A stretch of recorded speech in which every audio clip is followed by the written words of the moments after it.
എല്ലാവർക്കും നമസ്കാരം. Welcome back to Niyans. നല്ല നാടൻ രീതിയിൽ തയ്യാറാക്കിയിട്ടുള്ള കറികളും അതിൻ്റെ റെസിപ്പിയുമാണ് ഇന്നത്തെ വീഡിയോയിലുള്ളത്.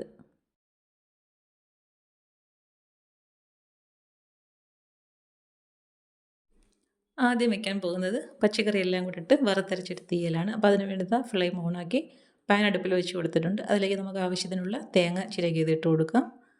തേങ്ങ നന്നായിട്ട് പൊടിയായിട്ട് തിരുമ്മി ചെയ്ത് വേണം തേങ്ങ വറുക്കാനൊക്കെ എടുക്കാൻ. അല്ലെങ്കിൽ പെട്ടെന്ന് വലിയ വലിയ കഷ്ണങ്ങളൊക്കെ ഇങ്ങനെ മൂക്കാതെ അടക്കുകയും ചെയ്യും. ചെറുതൊക്കെ പെട്ടെന്ന് മൂത്ത് പോവുകയും ചെയ്യും.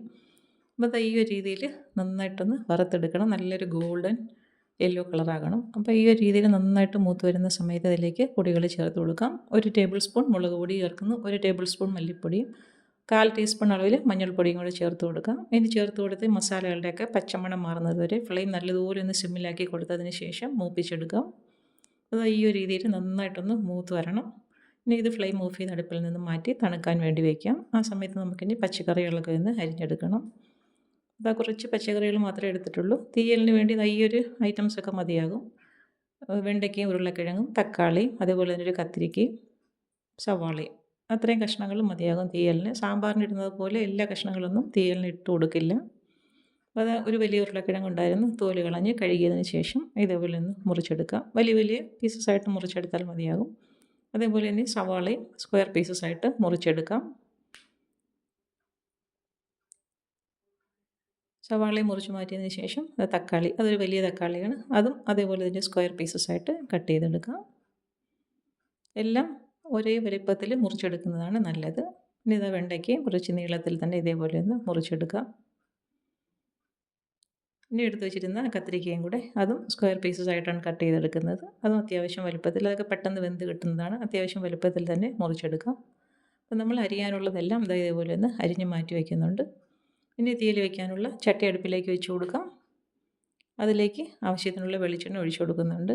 വെളിച്ചെണ്ണ നന്നായി ഒന്ന് ചൂടായി വരുന്ന സമയത്ത് ഒരു നുള്ളു ഉലുവ ഇട്ട് കൊടുക്കാം. ഉലുവ ഒന്ന് പൊട്ടി വരുന്ന സമയത്ത് അരിഞ്ഞു വെച്ചിരിക്കുന്ന പച്ചക്കറികളെല്ലാം കൂടി അതിലേക്ക് ഇട്ട് കൊടുക്കാം.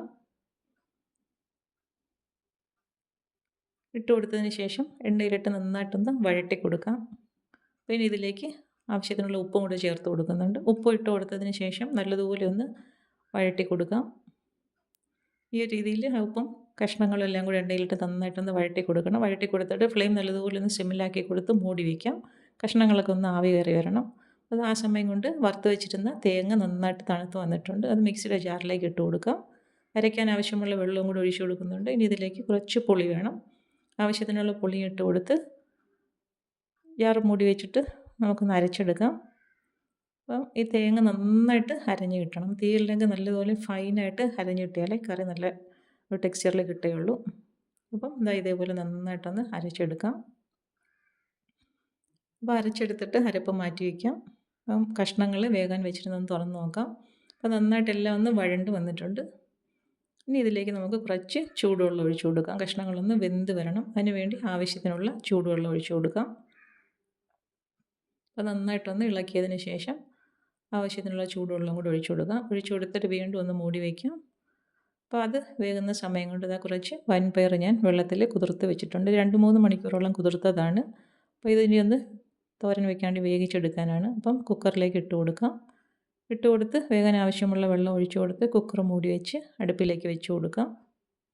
അത് വേകുന്ന സമയം കൊണ്ട് അതിനുള്ള അരപ്പും കൂടി തയ്യാറാക്കി എടുക്കാം. മിക്സിയുടെ ജാറിലേക്ക് ആവശ്യത്തിനുള്ള തേങ്ങ ചിരകിയത് കൊടുക്കാം.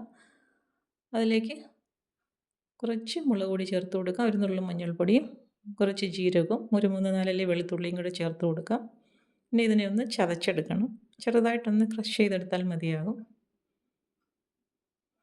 അത് ഇതേപോലെ ഒന്ന് ചതച്ചെടുത്ത് മാറ്റി വയ്ക്കാം. ഇപ്പോഴേക്കും തീയലിൻ്റെ കഷ്ണങ്ങളൊക്കെ നന്നായിട്ട് വെന്ത് വന്നിട്ടുണ്ട്. മൂടി തുറന്ന് നല്ലതുപോലെ ഒന്ന് ഇളക്കി കൊടുക്കാം. അപ്പോൾ കഷ്ണങ്ങളൊക്കെ നന്നായിട്ട് വെന്ത് വന്നിട്ടുണ്ട്. നല്ലതുപോലെ ഇളക്കി കൊടുത്തതിന് ശേഷം തയ്യാറാക്കി വെച്ചിരിക്കുന്ന അരപ്പ് ഇതിലേക്ക് ഒഴിച്ചു കൊടുക്കാം. അരപ്പ് ഒഴിച്ചു കൊടുത്തിട്ട് ആവശ്യത്തിനുള്ള വെള്ളവും കൂടി ചേർത്ത് കൊടുക്കാം.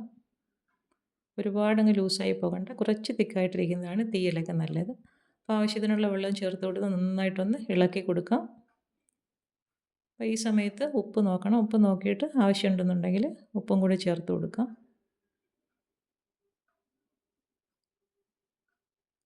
ഉപ്പും ചേർത്ത് കൊടുത്ത് വീണ്ടും നന്നായിട്ട് ഒന്നുകൂടി ഒന്ന് ഇളക്കി കൊടുക്കാം. ഇളക്കി കൊടുത്തിട്ട് ഇനി ഒന്നുകൂടി ഒന്ന് ചട്ടി മൂടി വെച്ച് എണ്ണയൊക്കെ തെളിയുന്നത് വരെ ഒന്ന് വെയിറ്റ് ചെയ്യാം. ഈ സമയത്ത് നമുക്ക് കുറച്ച് വെണ്ടയ്ക്കയും കൂടെ ഫ്രൈ ആക്കി എടുക്കാനുണ്ട്. നന്നായിട്ട് കഴുകി വൃത്തിയാക്കിയ വെണ്ടയ്ക്ക ഒന്ന് മുറിച്ചെടുക്കാം. കുറച്ച് ചരിച്ച് വേണം ഇങ്ങനെ ഒന്ന് വെണ്ടയ്ക്ക ഒന്ന് മുറിച്ചെടുക്കാൻ. ദാ ഈ ഒരു രീതിയിൽ ചരിച്ചൊന്ന് മുറിച്ചെടുക്കാം. ഒട്ടും മൂക്കാത്ത വെണ്ടയ്ക്കയാണ് ഈ ഫ്രൈ ചെയ്തെടുക്കാനൊക്കെ നല്ലത്. അപ്പോൾ ഈ ഒരു രീതിയിൽ എടുത്ത് വെച്ചിരുന്ന വെണ്ടയ്ക്ക അത്രയും ഒന്ന് ചരിച്ച് മുറിച്ചെടുക്കാം. ഇത് മസാല പുരട്ടിയിട്ട് ഫ്രൈ ചെയ്തെടുക്കാനാണ്.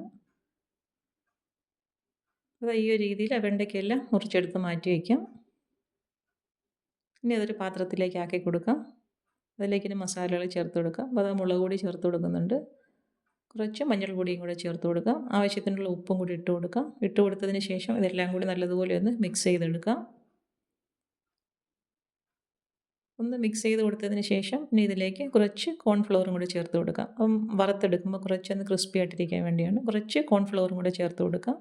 ചേർത്ത് കൊടുത്തിട്ട് വീണ്ടും നന്നായിട്ട് ഒന്നുകൂടി ഒന്ന് മിക്സ് ചെയ്ത് കൊടുക്കാം. ഈ ഒരു രീതിയിൽ കോൺഫ്ലവർ അതിൽ നന്നായിട്ടൊന്ന് കോട്ടായി കിട്ടണം. അപ്പോൾ അതങ്ങോട്ട് മാറ്റി വയ്ക്കാം. നമുക്ക് തീയിൽ എന്തായെന്ന് നോക്കാം. അപ്പോൾ ആ തീയിൽ നന്നായിട്ട് തിളച്ച് വന്നിട്ടുണ്ട്. കഷ്ണങ്ങളിലേക്ക് അരപ്പൊക്കെ പിടിച്ചിട്ടുണ്ട്. ഇനി നന്നായിട്ടൊന്ന് ഫ്ലെയിം സിമ്മിലാക്കി എണ്ണ തെളിയുന്നത് വരെ ഒന്ന് വെയിറ്റ് ചെയ്യാം. അപ്പോഴേക്കും നമ്മുടെ പയർ വേകാൻ വെച്ചിരുന്നത് വെന്ത് കിട്ടിയിട്ടുണ്ട്. വെള്ളം ഒന്ന് ഊറ്റി കളഞ്ഞതിന് ശേഷം തോരൻ വയ്ക്കാനുള്ള പാത്രത്തിലേക്ക് ആക്കി കൊടുക്കാം. ഇനി ഇതിലേക്ക് ആവശ്യത്തിനുള്ള ഉപ്പ് ചേർത്ത് കൊടുക്കാം. ചതച്ച് വെച്ചിരിക്കുന്ന അരപ്പും കൂടി ഇതിലേക്ക് ഇട്ട് കൊടുക്കാം. അരപ്പ് ഇട്ട് കൊടുത്തതിന് ശേഷം പാത്രം മൂടി വെച്ച് അടുപ്പിലേക്ക് വെച്ച് കൊടുക്കാം. അരപ്പൊന്ന് വെന്ത് വന്നാൽ മതിയാകും. അപ്പോൾ അത് മൂടി വെച്ച് കൊടുത്ത് അടുപ്പിലേക്ക് വെച്ച് കൊടുക്കാം. അരപ്പൊന്ന് ആവി കയറി വരുന്ന സമയത്ത് തന്നെ തോരൻ റെഡിയായി കിട്ടും. ഇത് അടുപ്പിലേക്ക് വെച്ച് കൊടുക്കുന്നുണ്ട്. നന്നായിട്ടൊന്ന് അരപ്പ് ആവി കയറി വരട്ടെ. അപ്പോൾ ഇത് അരപ്പൊക്കെ നന്നായിട്ട് ആവി കയറി തോരൻ നല്ല പരുവായി വന്നിട്ടുണ്ട്. നല്ലതുപോലെ ഒന്ന് ഇളക്കി കൊടുക്കാം. ഇനി ഇതിലേക്ക് താളിക്കണമെങ്കിൽ താളിച്ചൊഴിക്കാം. ഇല്ലാന്നുണ്ടെങ്കിൽ വെളിച്ചെണ്ണ ഒഴിച്ചു കൊടുത്താലും മതിയാകും. അപ്പോൾ ഞാൻ ഇവിടെ വെളിച്ചെണ്ണയാണ് ഒഴിച്ചു കൊടുക്കുന്നത്. അപ്പോൾ വെളിച്ചെണ്ണ ഒഴിച്ചു കൊടുത്ത് നല്ലതുപോലെ ഒന്ന് ഇളക്കി കൊടുക്കാം.